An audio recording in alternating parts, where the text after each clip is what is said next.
সুপ্রভাত বন্ধুরা, আশা করব তোমরা সবাই ভালো আছো। আজকের তারিখ হলো 15/9/2024 রবিবার। এখন ঘড়িতে সময় বাজলে 10:45 পৌনে 11টা। গত দুদিন যাবৎ অবিরাম বৃষ্টির ফলে চারিদিকে জলমগ্ন হয়ে পড়েছে। আর আমি চলে এসেছি হুগলি নদীর তীরে এবং সেই সঙ্গে বাতাসে ঝোড়ো হাওয়া বইছে। সে একটা ছবি আমি তোমাদের সামনে বট গাছের ছবিটা দেখাচ্ছি।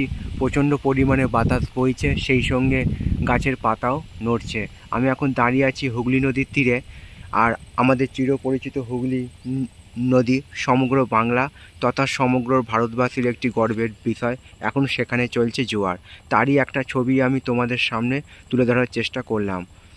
আকাশ প্রচণ্ড পরিমাণে মেঘলা করে আছে, অবিরাম বৃষ্টি হয়েই চলেছে। কিছুক্ষণ যাবৎ বৃষ্টি থেমেছে, ইলশে গুঁড়ির মতো বৃষ্টি পড়ছে, গায়ে লাগার মতো নয়। তো আমি চলে এসেছি হুগলি নদীর তীরে, সেই ছবিটা আমি তোমাদের সামনে তুলে ধরার চেষ্টা করছি। আশা করছি ভিডিওটা তোমাদের ভালো লাগবে। ভালো লাগলে অবশ্যই তোমরা মন্তব্য করে জানাবে কেমন তোমাদের ছবিটা লাগছে। তোমাদের উদ্দেশ্যে ছবিগুলো বানানো, তোমরা আমার পাশে সব সময় থাকবে এইটুকু আমি আশা রাখলাম। সবার জন্য শুভ কামনা রইল আমার পক্ষ থেকে, আর সবার জন্য সুস্বাস্থ্য কামনা করলাম ভগবানের কাছে।